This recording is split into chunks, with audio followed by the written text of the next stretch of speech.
लोकमान्य टिळक राष्ट्रीय पुरस्कार 2026चं वितरण उद्या पुणे शहरात होणार आहे।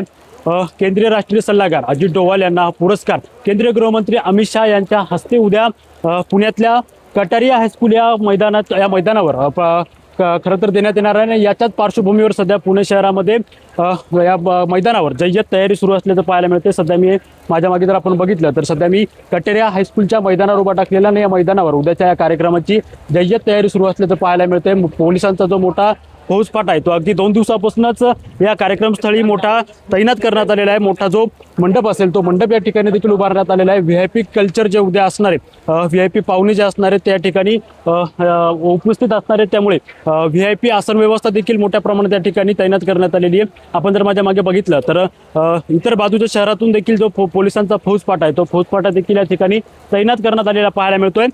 मात्र अगदी 2 दिवसापासूनच पुणे शहरामध्ये रेड अलर्ट देण्यात आलेला आहे, त्यामुळे पावसाची परिस्थिती देखील मोठ्या प्रमाणात पाहायला मिळते। अगदी काल रात्रीपासूनच पुणे शहरामध्ये जोरदार पावसाला सुरुवात झालेली आहे, त्यामुळे याच मैदानावर असलेल्या या मंडपाच्या बाहेर देखील मात्र काहीशी परिस्थिती बिकट असलेली पाहायला मिळते। अगदी संपूर्ण जे मैदान आहे ते मैदान चिखलमय झालेलं पाहायला मिळते, त्यामुळे उद्याच्या कार्यक्रमावर या ठिकाणी पावसाचं सावट असल्याचं देखील पाहायला मिळते। केंद्रीय मंत्री अमित शहा असतील, महाराष्ट्राचे मुख्यमंत्री देवेंद्र फडणवीस असतील आणि राष्ट्रीय सल्लागार अजित डोवाल असतील, हे देखील या ठिकाणी उपस्थित असणार आहेत। त्यामुळे आता पुणे प्रशासन असेल किंवा मग पोलीस प्रशासन असेल किंवा या कार्यक्रमाचे जे आयोजक आहेत त्यांच्यासमोर उद्या मोठं आव्हान असणार आहे। एकंदरीत जर आपण बघितलं तर सध्याच्या घडीला या ठिकाणी पोलिसांचा जो फौजफाटा आहे तो फौजफाटा मोठ्या प्रमाणात तैनात करण्यात आलेला आहे। उद्याचा जो मार्गक्रमण करणारा जो रूट असेल, जो ताफा ज्या रोडने येणार आहे त्या रोडवर देखील आता मोठ्या प्रमाणात पोलिसांचा जो फौजफाटा आहे तो फौजफाटा तैनात करण्यात आलेला आहे। अनेक ठिकाणी जे खड्डे पडलेले ते खड्डे बुजवण्याचं काम देखील सध्या पुणे प्रशासनाकडून मोठ्या प्रमाणात करण्यात येत आहे।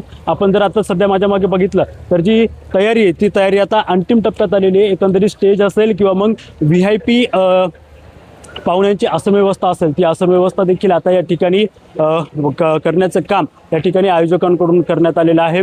मात्र उद्या ज्या ठिकाणी स्वतः केंद्रीय गृहमंत्री अमित शहा असतील, अजित डोवाल असतील किंवा महाराष्ट्राचे मुख्यमंत्री देवेंद्र फडणवीस असतील आणि इतर मंत्रिमंडळातील काही मंत्री असतील, हे देखील या ठिकाणी उपस्थित राहणार आहेत। त्यामुळे आता पुणे पोलीस असतील किंवा या कार्यक्रमाचे जे आयोजक असतील त्यांच्यासमोर या ठिकाणी मोठी यंत्रणा तैनात करणं आणि सुरक्षा प्रदान करणं याचं मोठं आव्हान असल्याचं पाहायला मिळतंय।